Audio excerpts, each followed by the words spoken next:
So what's your name? My name's Stephanie Saulter. And you're I'm a writer. I'm a Jamaican. I'm part of an interesting family. My younger brother is a filmmaker, but I'm sort of the words person in the family. I grew up really near here, near to Treasure Beach in the Grill in Westmoreland, but I live in London now, and that's where I started writing my novels. What sort of novels do you write? Well, I try not to write the same book more than once, but my first 3 novels form a loose trilogy, and they are futuristic. They're science fictional, really. Although what they're based on is, it's less about aliens and ray guns than about how the issues of separation and discrimination evolve in post-apocalyptic London. So it's been interesting with my books because they're set in a relatively near future scenario in which a lot of the technological changes that are happening in our world right now have led to the development of an underclass of genetically modified people who are distinguished from the rest of the population by the way they've been engineered to look.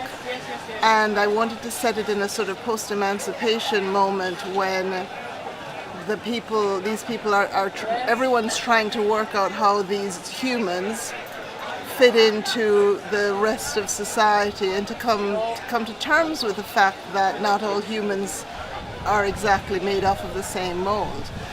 And the influences I was aware of when I was writing was certainly the fact of being from the Caribbean, being mixed race, being a descendant of that legacy myself, and having it all around me. But one of the things that's really interesting when my first book came out is the parallels that readers and commentators made with what was happening in the UK at the time in terms of immigration and the sort of migrant backlash, which has only gotten worse since then. And I suppose what I learned about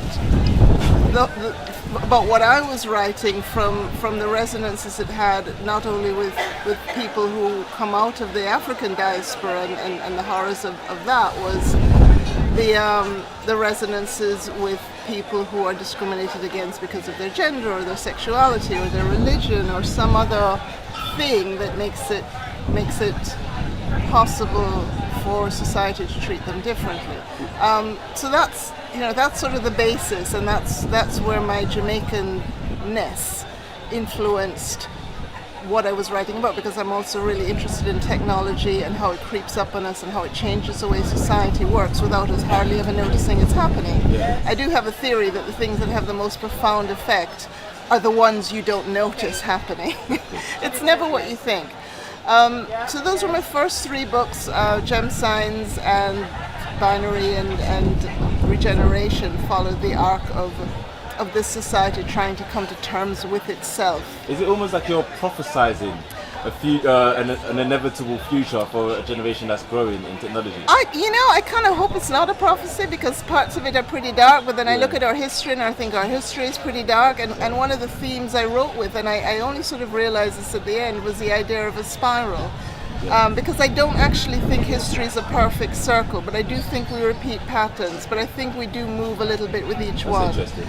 So I like the idea of a spiral, and I was talking about genetics, and that is based on a molecule, a language of chemistry, of biochemistry, that exists in a spiraling form. And I thought, actually, there's a metaphor of vast human patterns and culture and history that is mirrored pretty perfectly in the microcosm of our DNA, and so I wanted to play with that.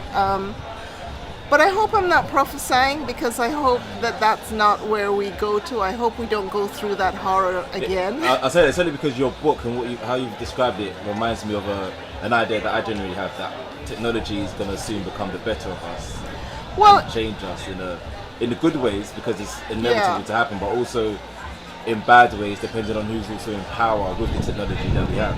Well, I agree with that, except for one bit where you say it's going to, and I would argue it already has, and I would argue it kind of always has. And again, this is about things happening that you don't notice. I'm old enough to be pre-internet, and so I can see just in my life, I'm old enough to be pre-internet, but I'm not old. So I can see how vastly technology has already changed us, both in the way we live and work and do business and finance, but also just in the way people interact, the way people interact with a device and interact with each other through a device in ways they never used to. And I think technology is always doing that. Fire changed us. Fire changed us. Fire changed us when we discovered how to marshal and use it, and that was tens of thousands of years ago.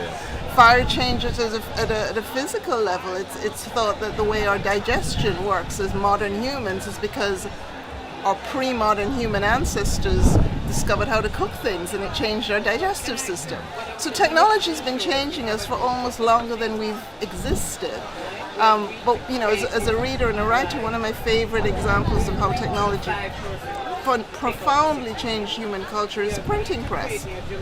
Before Gutenberg developed the printing press, very few people were literate, and the only way you could transfer ideas through the written word was very specialized groups of people, usually in a religious context, in monasteries, painstakingly hand copying things that could only be written by a few, only read by a few, only passed on to a few. The printing press is discovered, and almost within a generation, literacy rates shoot up. It takes a long time before it becomes general, but within decades, there are printing presses all over, and people can start to express their thoughts. The profoundness of that change is something we look at now in a world where most people are literate, and in a world where we all have a device in our pockets that means we can speak to 7 billion people. And it doesn't seem like a big deal, but actually you think about what it would have been not to be able to ever communicate with anyone other than by speaking to them, and what that does if suddenly your children have an entirely new mode of communication.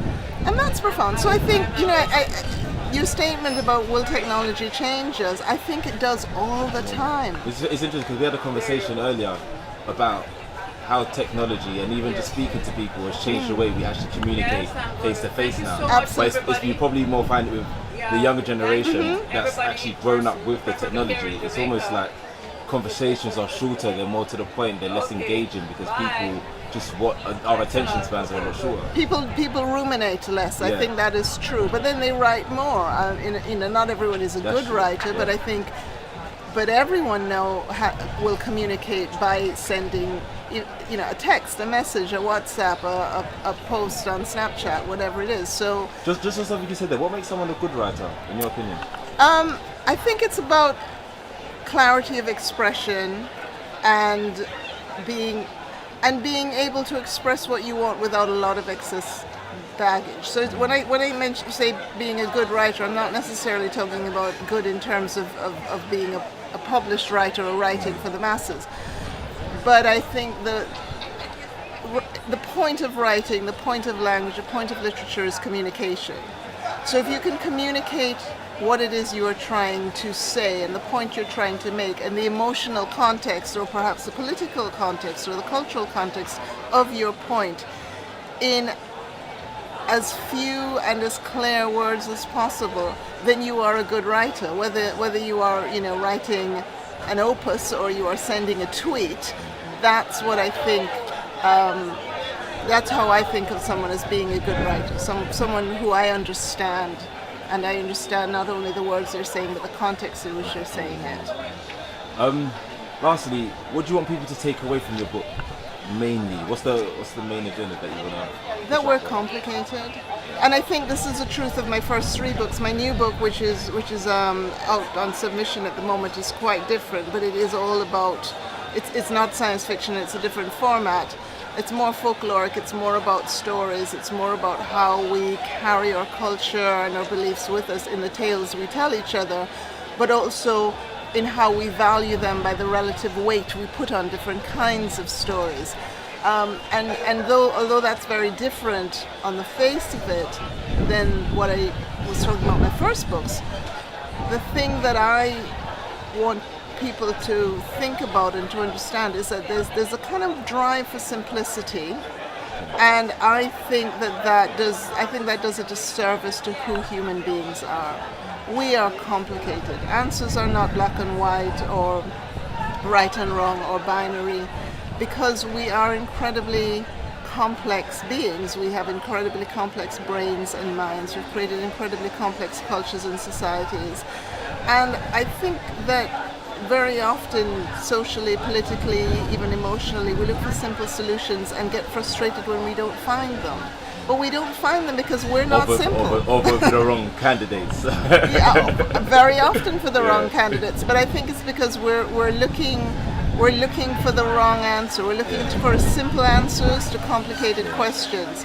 And actually, the clue is in the challenge. The question is complicated. The answers will also be complicated. But we can do that. We are also complicated, and we are capable of grasping the full depth and measure and complexity and variety and diversity of who we are as humans, and we should stop trying to dumb ourselves down. And that's sort of my core philosophy for life, I suppose. And that in some way, hopefully in an entertaining way, is one of the things that I hope comes across in my writing. I like complexity. I think it's what makes us a different species than all of the others, and I don't think we should shy away from it. Thank you very much.